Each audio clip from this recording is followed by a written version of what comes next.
Assalamualaikum warahmatullahi wabarakatuh. Halo kawan pajak, berjumpa lagi dengan saya Taslani, penyuluh pajak dari Kanwil DJP Jawa Barat 2. Pada episode kali ini, saya akan memberikan tutorial bagaimana pelaporan SPT tahunan PPh wajib pajak orang pribadi kategori UMKM melalui konten. Baikkan pajak, sebelum saya masuk ke teknis bagaimana cara pengisian dan pelaporan, terlebih dahulu saya ingin memberikan penjelasan singkat perubahan paling mendasar cara pengisian SPT melalui Kortek dibandingkan dengan pengisian SPT lewat e-form DJP online. Secara garis besar perubahannya adalah sebagai berikut. Yang pertama adalah pengisian SPT dilakukan mulai dari induk ke lampiran, sehingga banyaknya lampiran yang harus diisi tergantung bagaimana kawan pajak menjawab setiap pertanyaan yang ada di induk SPT. Kemudian lampiran yang otomatis muncul atau default yang muncul adalah lampiran L1 yang memuat dari informasi data, harta, dan utang pada akhir tahun pajak, kemudian daftar anggota keluarga yang menjadi tanggungan, penghasilan neto dalam negeri, dari pekerjaan, dan daftar bukti pemotongan atau pungutan PPh. Kemudian dalam hal kawan pajak bertransaksi dengan lawan transaksi yang menyebabkan ada pemotongan PPh atau dalam bentuk kredit pajak, ya, maka seluruh bukti potong pajak tersebut akan terprepopulated, ya, dan terdapat prepopulated data pembayaran juga yang telah dipotong atau dibayar pihak lain. Kemudian rekapitulasi peredaran bruto untuk wajib pajak UMKM, penggunaan NPPN dan wajib pajak orang pribadi pengusaha tertentu atau PPT disediakan dalam lampiran terstandar dalam satu kesatuan SPT, ya, sehingga kawan pajak tidak perlu melampirkan lampiran manual lagi seperti yang ada ketika e-form DJP online. Kemudian pengisian harta pada Kortek ini lebih detail, ya, dibandingkan dengan pengisian harta di e-form, ya. Nanti kawan pajak bisa melihat sendiri detailnya seperti apa. Kemudian format terstandar penghitungan status wajib pajak, ya, yang statusnya menghendaki pisah harta, kemudian menghendaki pelaporan terpisah PH atau MT, ya, dalam satuan SPT, sehingga kawan pajak juga tidak perlu melampirkan dokumen lampiran tambahan dalam SPT. Baik kawan pajak, pada skenario kali ini saya coba ingin memainkan cara pelaporan atau pengisian SPT kategori UMKM. Ya, saya ambil skenario yang paling sederhana, wajib pajak orang pribadi yang statusnya adalah kepala keluarga. Tuan A status K0, memiliki usaha toko ATK dengan peredaran bruto pada tahun 2025 sebesar 1 miliar rupiah dan masih memenuhi kriteria dikenakan PPh dengan tarif 0,5% bersifat final sesuai dengan PP 55 tahun 2022. Rincian peredaran bruto setiap bulan adalah sebagai berikut. Nah, kawan pajak bisa melihat sendiri, ya, inilah rincian peredaran bruto setiap bulan, misalnya Januari 85 juta, Februari 80 juta, dan seterusnya sampai dengan Desember, totalnya adalah 1 miliar rupiah. Kita lihat omset akumulasi tidak kena pajak, ya, adalah 500 juta, berada di omset sampai dengan bulan Juni, ya, sehingga omset Januari sampai dengan Juni ini adalah akumulasi 500 juta, di mana setiap orang pribadi yang masih memenuhi kriteria tersebut, ya, terhadap omset di bawah atau maksimal 500 juta tidak dikenakan pajak, sehingga wajib pajak hanya perlu membayarkan PPh finalnya ketika omsetnya sudah melebihi 500 juta, ya. Ini dalam hal contoh dimulai bulan Juli sampai dengan Desember 2025. Dan wajib pajak A telah melakukan pembayaran secara mandiri, dihitung dari 0,5% dari peredaran bruto setiap bulannya. Ini yang sudah dibayarkan setiap bulan. Kan pajak Tuan A sudah membayarkan, sehingga yang sudah dibayarkan adalah sebesar Rp2.500.000. Kemudian pada akhir tahun pajak, ada informasi lainnya, Tuan A memiliki harta dan hutang berupa. Yang pertama adalah tabungan dibuka tahun 2023 yang disimpan pada bank dengan nilai saldo per akhir 2025 adalah Rp250 juta. Kemudian utang bank diperoleh tahun 2024 dengan sisa pokok plus bunga sebesar 150 juta rupiah. Nah, bagaimana cara pelaporannya? Mari kita simak. Kawan pajak dapat membuka portal Kortek ya dengan alamat Kortek DJP Pajak Go ID. Silakan dibuka melalui browser yang tersedia di device kawan pajak semua. Perlu kami informasikan bahwasanya agar wajib pajak dapat melaporkan SPT tahunan melalui Kortek, ada dua syarat yang harus dipenuhi. Syarat yang pertama adalah pastikan sudah memiliki akun Kortek dan berhasil login. Ya. Kemudian yang kedua, memiliki kode otorisasi DJP atau sertifikat elektronik yang statusnya valid. Ya. Sehingga pastikan pajak sudah memiliki kedua syarat tersebut. Ya. Nah, kemudian untuk loginnya, ya, ketika sudah muncul halaman login seperti layar, nah, di ID pengguna masukkan NPWP, ya, NPP yaitu berupa NIK atau NPP 16 digit dalam hal wajib pajak WNA. Kemudian masukkan kata sandi yang telah dibuat, nah, kemudian masukkan captcha-nya, ya, lalu login. Setelah berhasil login, lalu masuk ke menu surat pemberitahuan atau SPT, kemudian pilih SPT. Setelah itu, kawan pajak memastikan di daftar konsep apakah sudah ada konsep SPT tahunan PPh orang pribadi tahun pajak 2025 sudah terbentuk atau belum. Jika belum, maka lanjutkan klik buat konsep SPT. Kemudian pilih PPh orang pribadi, lalu klik lanjut. Kemudian pilih SPT tahunan, kemudian pilih periode pelaporan Januari 2025 sampai dengan Desember 2025. Nah, kemudian lanjut. Kawan pajak silakan pilih statusnya normal atau pembetulan. Nah, informasi ini otomatis muncul dalam hal kawan pajak pertama kali melaporkan, maka akan muncul statusnya normal. Namun apabila sudah pernah melaporkan, maka otomatis muncul statusnya pembetulan. Silakan pilih normal, kemudian buat konsep SPT. Maka akan terbentuklah konsep SPT tahunan PPh orang pribadi tahun pajak 2025. Selanjutnya kita akan mengisi atau melengkapi SPT ini dengan cara mengklik lambang pensil ini. Baik kawan pajak, berikut tampilan konsep SPT tahunan PPh orang pribadi. Nah, seperti yang saya katakan di awal tadi, default-nya SPT orang pribadi ini terdiri dari dua formulir, yaitu formulir induk dan lampiran L1.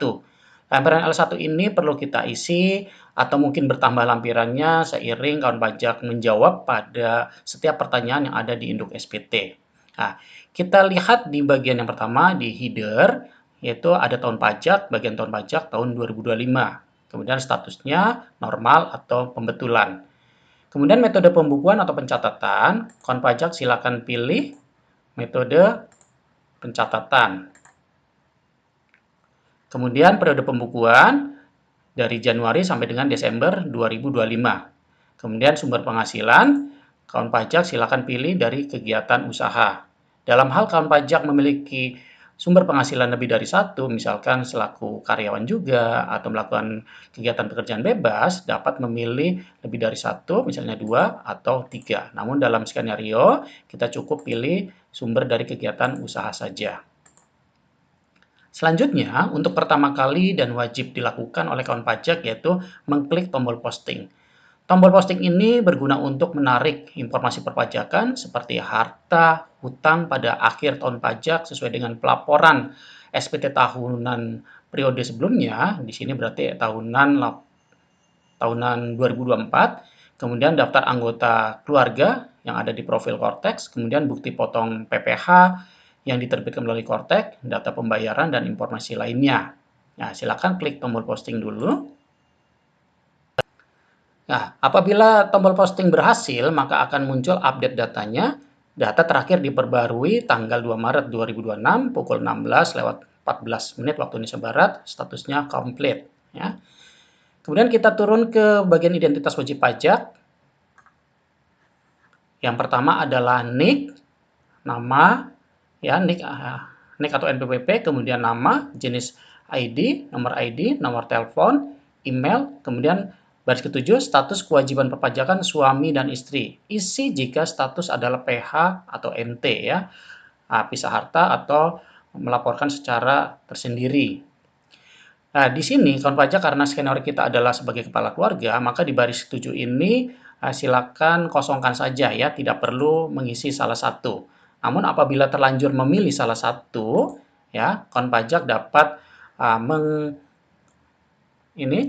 klik tanda silang lagi untuk mengosongkan kembali ya.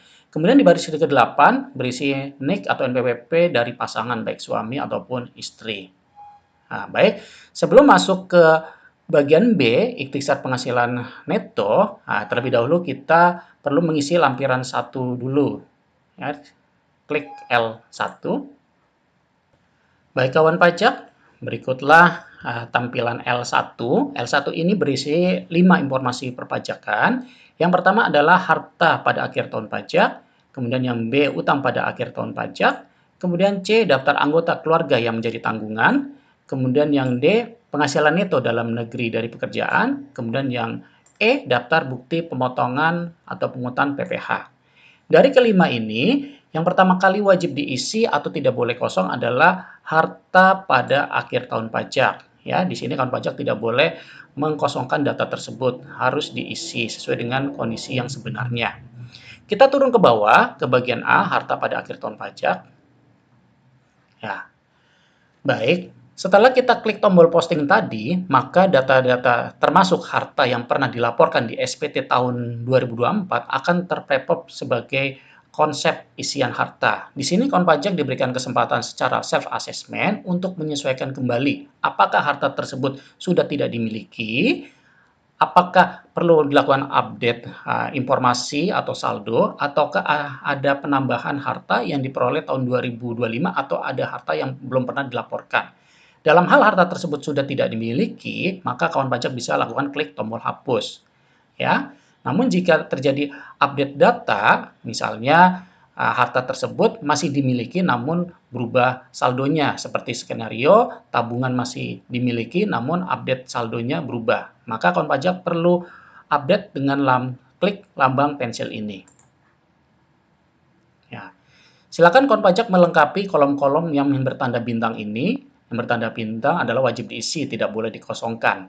Nah, misalnya di sini pilih deskripsi adalah tabungan, kemudian nomor akun, nomor rekening 1234, kemudian atas nama Taslani, nama bank, bank Dana Besar, lokasi harta atau negara di mana aset tersebut berada, yaitu Indonesia, kemudian tahun perolehan atau tahun pembukaan rekening tahun 2023. Kemudian saldo. Nah, sini saldo 200 juta adalah saldo berdasarkan laporan tahun 2024. Nah, karena skenario di awal saldo tabungan bertambah menjadi 250 juta, maka silakan update menjadi 250 juta rupiah. Kemudian keterangan ada opsi berkaitan dengan harta PPS atau harta investasi PPS ya, atau berkaitan dengan program pengungkapan sukarela. Jika tidak berkaitan dengan keduanya, maka abaikan saja lalu klik simpan. Ya. Nah, silakan kawan pajak melengkapi harta-harta yang lain yang perlu dilaporkan sesuai dengan kondisi yang sebenarnya. Ya, silakan bisa tambahkan sesuai dengan kelompok atau kategori harta masing-masing, ya.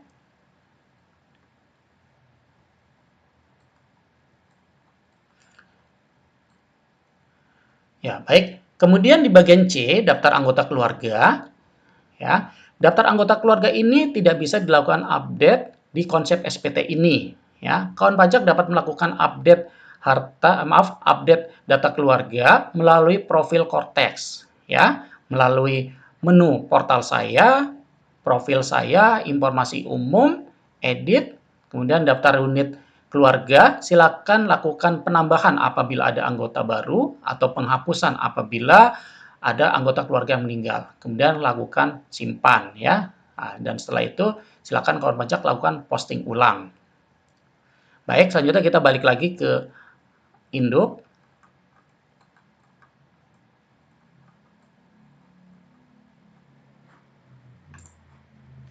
Nah, baik. Selanjutnya kita turun ke B. Pada bagian B, Pertanyaan 1A, apakah Anda menerima penghasilan dalam negeri dari pekerjaan? Nah, kita jawab tidak ya. Kemudian 1B1, apakah Anda menerima penghasilan dalam negeri dari usaha dan atau pekerjaan bebas? Nah, karena skenario kita adalah seorang pelaku usaha, maka jawab ya. Lanjut ke pertanyaan selanjutnya.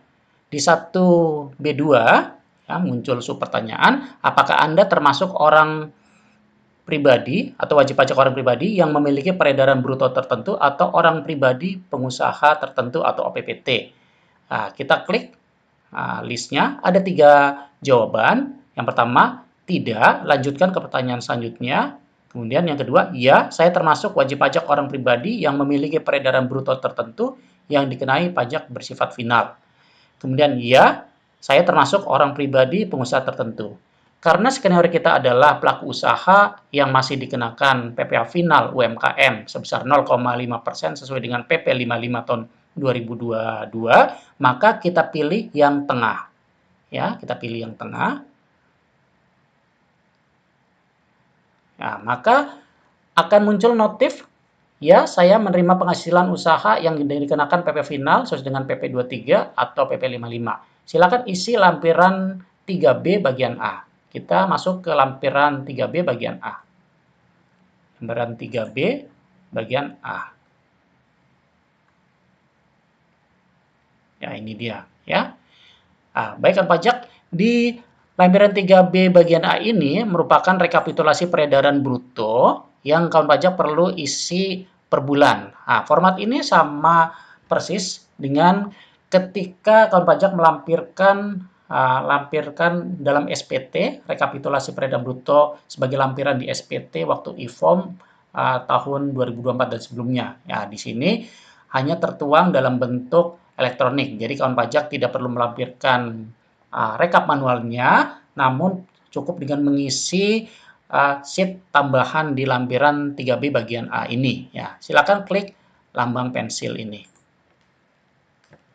Nah, silakan kawan pajak isi omset atau peredaran bruto per bulan dari Januari sampai dengan Desember ya, sesuai dengan skenario di awal. Di bulan Januari kita isikan adalah 85 juta. Baik, kawan pajak, berikut sudah diisi dari Januari sampai dengan Desember 2025 ya, rekapitulasi omsetnya sesuai dengan skenario yang sudah saya jelaskan di awal ya. Jika sudah, maka klik simpan. Baik, di rekapitulasi sistem ini ya, sudah memperhitungkan omset tidak kena pajak ya, sudah memperhitungkan omset tidak kena pajak yaitu 500 juta, sehingga pajak yang dikenakan adalah nilai lebih setelah 500 juta tersebut ya.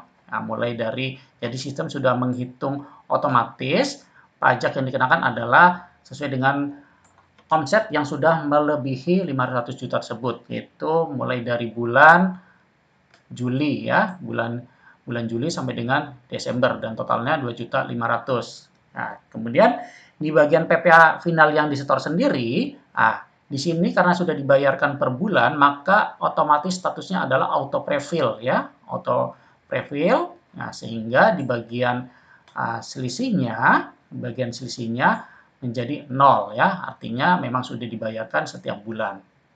Nah, dalam hal kawan pajak belum melakukan pembayaran secara mandiri, maka di bagian final yang di-store di sini adalah datanya 0, sehingga akan memunculkan selisih. Jika demikian, maka kawan pajak perlu melakukan pembayaran mandiri kembali melalui pembuatan billing secara mandiri. Selanjutnya, dalam hal kawan pajak melakukan transaksi dengan pihak lain yang mengakibatkan dipotong PP final sebesar 0,5% oleh lawan transaksi tersebut, silakan kawan pajak memasukkan jumlah PPh yang telah dipotong pada kolom jumlah PPh final yang dipotong atau dipungut pihak lain. Silakan masukkan pada kolom yang tersedia. Dan pastikan di bagian selisih, ya, tidak ada kurang ya, tidak ada kekurangan. Namun dalam hal yang dibayar, misalkan terjadi kelebihan bayar, maka kawan pajak dapat mengajukan permintaan pengambilan terhadap kelebihan bayar tersebut. Baik, kita masuk ke induk lagi. Masuk ke pertanyaan selanjutnya lagi. Di 1B3 masih sub pertanyaan 1. Apakah Anda menggunakan norma dalam menghitung penghasilan neto? Ya, ada 3 opsi jawaban. Yang pertama, tidak, saya menyelenggarakan pembukuan. Kemudian tidak, saya hanya menerima penghasilan dari usaha yang dikenakan pajak bersifat final dan tidak menyelenggarakan pembukuan. Kemudian ya, saya berhak menggunakan norma penghitungan penghasilan neto. Ya, dalam jawaban ini kita pilih yang tengah, ya. Tengah. Baik, masuk pertanyaan selanjutnya. Penghasilan neto dari usaha dan atau pekerjaan bebas, ya, di sini otomatis kosong ya karena tidak ada skenario penghasilan dari pekerjaan bebas. Kemudian di 1C, apakah Anda menerima penghasilan dalam negeri lainnya? Kita jawab tidak ya karena tidak ada skenario penghasilan lainnya. Kemudian di 1D, apakah Anda menerima penghasilan luar negeri? Kita jawab juga tidak ya.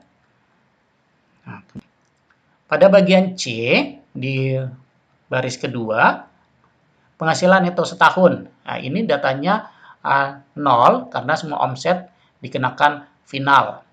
Ya, kemudian di baris ketiganya, ya, C bagian ketiga, apakah terdapat pengurang penghasilan neto seperti kompensasi kerugian dan atau zakat atau sumbangan keagamaan yang dibayar selain yang telah diperhitungkan dalam formulir BPA 1 dan atau BPA 2, kita pilih tidak. Kemudian penghasilan neto setahun, ya, penghasilan neto juga terisi tidak, ya, karena sudah dikenakan final semua. Kemudian penghasilan tidak kena pajak, nah, silakan isi sesuai dengan skenario adalah K0. K0. Kemudian penghasilan tidak kena pajak juga auto prefill, di sini kosong ya, PPh terutangnya juga kosong.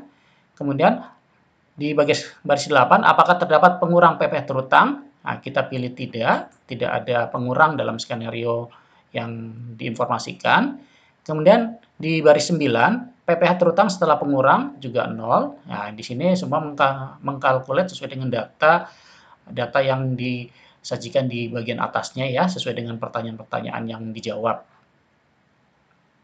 Nah, di bagian D, kredit pajak, 10A, apakah terdapat PPh yang telah dipotong atau dipungut pihak lain? Nah, jawab juga tidak.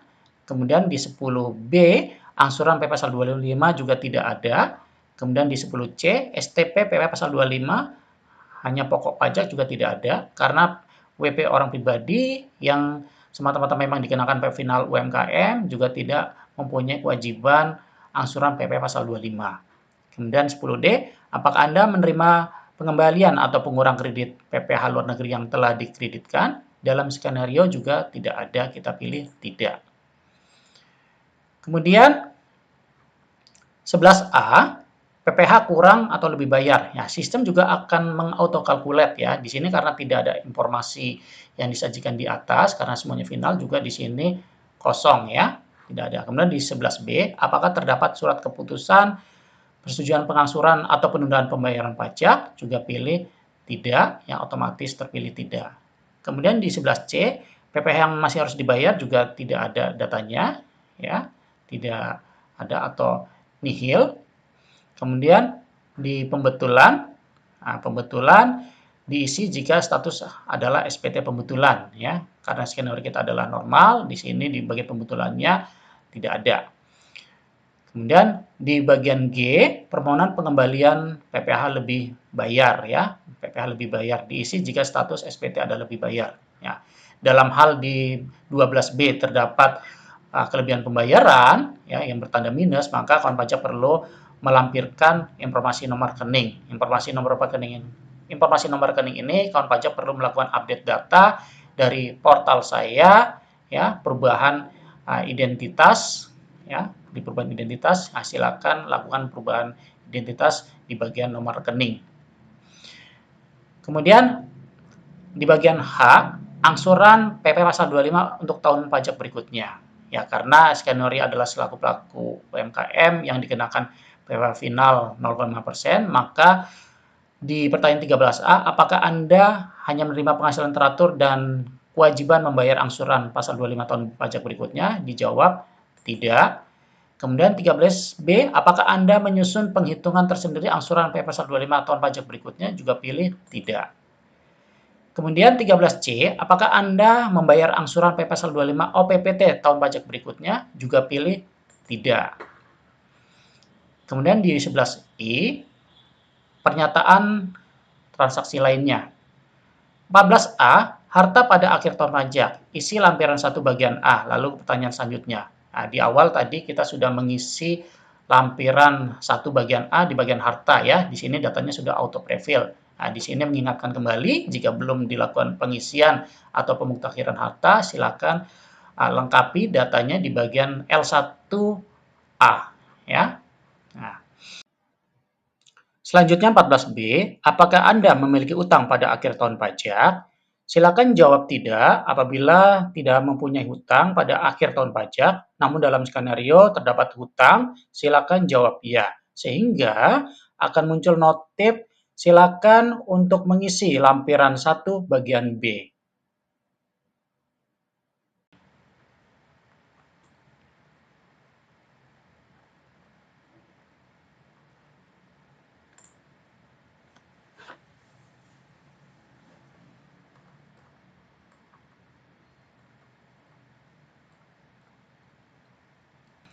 Baik, di bagian B, utang pada akhir tahun pajak. Ya, kita klik tambah. Klik tambah. Ya, sesuai dengan skenario, wajib pajak memiliki hutang yang diperoleh tahun 2024. Ya, nah, kita pilih deskripsinya, utang bank, misalnya. Kemudian pilih NIK atau NPWP pihak krediturnya atau banknya. Dalam hal tidak diketahui, silakan isi 0 sebanyak 16 kali.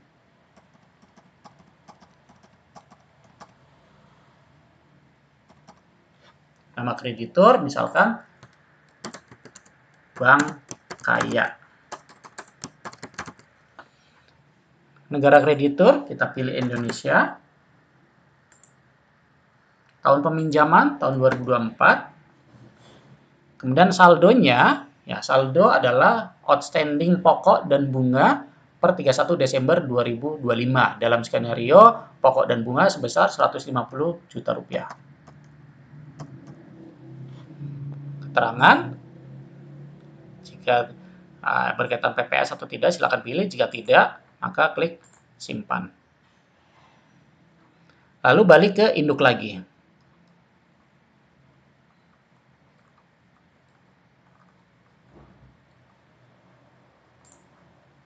Turun lagi, lanjutkan pertanyaan selanjutnya. 14C sekarang ya. Apakah Anda menerima penghasilan yang dikenakan pajak bersifat final? Nah, maka kita perlu menjawab ya. Ya, perlu menjawab ya. Lalu mengisi lampiran 2 bagian A. Lampiran 2 bagian A. Kita masuk lagi ke atas lampiran 2 bagian A. Lampiran 2 bagian A. Nah, bagian A penghasilan yang dikenakan pajak bersifat final. Nah, ketika tadi kawan pajak sudah mengisi rekapitulasi peredaran bruto dari Januari sampai dengan Desember yang untuk dikenakan PPh final 0,5%, maka di bagian L2 bagian A ini akan tergenerate otomatis ya konsep isian datanya ya.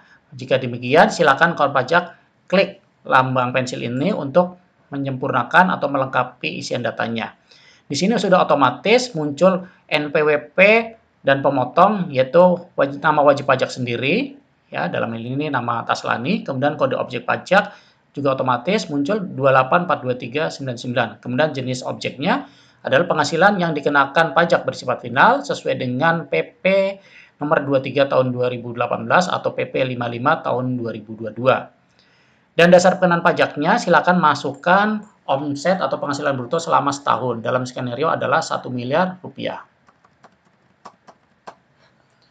Kemudian PPh terutang juga akan terisi otomatis ya sesuai dengan pengkalian 0,5% dikali peredaran bruto setelah melebihi dari 500 juta pertama ya. Jadi yang dikenakan PPh final adalah selisih lebih dari 500 juta tersebut, ya. Jadi kelebihan setelah melebihi 500 juta, omset tersebut baru dikalikan 0,5%. Nah, inilah akan muncul di sini sebagai PPh terutangnya, ya, yaitu di sini adalah 2.500.000. Nah, setelah itu klik simpan. Setelah itu balik ke induk lagi, turun ke bawah lagi, lanjutkan pertanyaan berikutnya.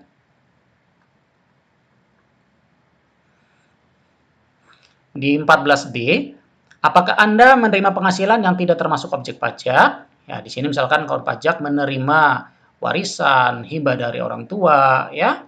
Nah, pilih ya. Ya, silakan isi lampiran 2 bagian B.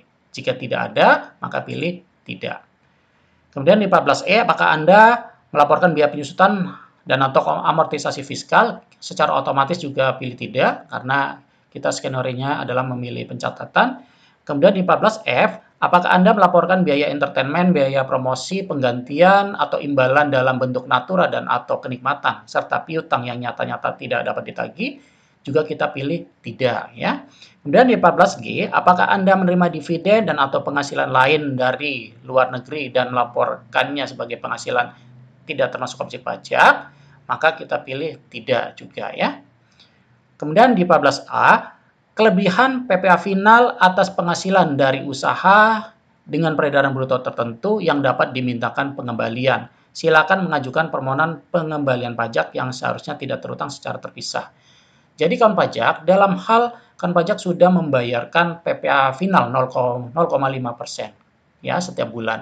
Kemudian setelah dilaporkan SPT tahunan, dihitung ulang, ternyata pembayarannya kelebihan. Maka kelebihan tersebut akan muncul di sini.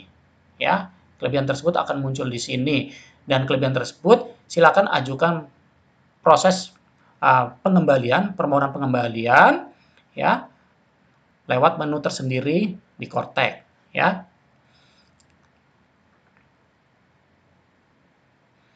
Kemudian di lampiran J, ya, isi lampiran di bagian A, B, dan C otomatis dipilih tidak. Kemudian di D, surat kuasa khusus, pilih ya dalam hal memang dikuasakan atau pilih tidak dalam hal SPT diisi oleh wajib pajak sendiri. Kemudian dokumen lainnya adalah bersifat opsional. Dalam hal ada kawan pajak ingin melampirkan dokumen apapun yang perlu dilampirkan atau diinformasikan di SPT, maka silakan pilih ya, lalu upload filenya dalam bentuk PDF, ya, kemudian upload. Jika tidak ada yang perlu dilampirkan, maka pilih tidak. Nah, kemudian yang terakhir adalah di bagian pernyataan, status SPT nihil, ya. Dalam hal kawan pajak memang semata-mata penghasilannya bersumber dari kegiatan usaha yang masih memenuhi kriteria PPh final sesuai dengan PP 55 tahun 2022 sebesar 0,5% dari peredaran bruto, maka status SPT di induk adalah status nihil karena omset tersebut sudah dilaporkan dalam penghitungan PPh final ya, dalam termasuk rekapitulasi peredaran bruto yang sudah kita simulasikan tadi. Nah, jika di sini statusnya sudah nihil, ya, maka silakan klik pernyataan dengan menyadari sepenuhnya akan segala akibat termasuk sanksi-sanksi sesuai dengan ketentuan perundang-undangan yang berlaku. Saya menyatakan bahwa apa yang telah saya beritahukan di atas beserta lampirannya adalah benar, lengkap, dan jelas. Ya. Jadi sesuai dengan ketentuan perpajakan secara self-assessment, SPT tahunan yang dilaporkan oleh wajib pajak harus dengan kondisi benar, lengkap, dan jelas ya. Maka dipastikan kawan pajak mengisi laporannya sesuai dengan kondisi yang sebenarnya ya. Nah, jika memang sudah diyakini itu sudah sesuai, maka klik simpan konsep. Kemudian klik bayar dan lapor. Nah, silakan kawan pajak bisa baca sendiri informasi atau pop-up yang muncul. Maka akan muncul kotak penandatanganan ya. Di bagian penyedia tanda tangan, silakan kawan pajak pilih kode otorisasi DJP, kemudian kata sandi penandatanganan, silakan masukkan frase yang telah dibuat ya, telah dibuat sebelumnya. Silakan. Lalu klik konfirmasi tanda tangan ya. Nah, nanti akan muncul notif bahwasanya pasprase telah sesuai. Baik kawan pajak, nah, setelah pasprase tadi dimasukkan dan sudah sesuai, sudah ada muncul notif pasprasenya sesuai, maka artinya pelaporan SPT berhasil. Nah, kawan pajak bisa mengeceknya, masuk di menu SPT, kemudian masuk ke SPT dilaporkan. Nah, jika kawan pajak SPT-nya berhasil dilaporkan, maka akan muncul seperti tampilan layar, ya, ada informasi jenis pajak PP orang pribadi, ya, jenis SPT tahunan, kemudian periodenya Januari sampai dengan Desember 2025. Nah, kemudian di sini bisa melihat yang lambang mata adalah induk SPT, kemudian yang lambang amplop ini untuk mengklik BPE, dan BPE tersebut akan terkirim melalui email. Ya, kawan pajak bisa mengecek kembali BPE tersebut, ya, BPE tersebut yang ada di email. Nah, tampilannya kira-kira seperti ini. Ya, jika kawan pajak sudah status SPT-nya dilaporkan dan kemudian sudah menerima BPE yang terkirim ke email, maka pelaporan SPT tahunan dianggap telah selesai. Baik, demikian tutorial singkat ini, semoga bermanfaat. Sampai jumpa ke tutorial-tutorial berikutnya. Terima kasih. Assalamualaikum warahmatullahi wabarakatuh.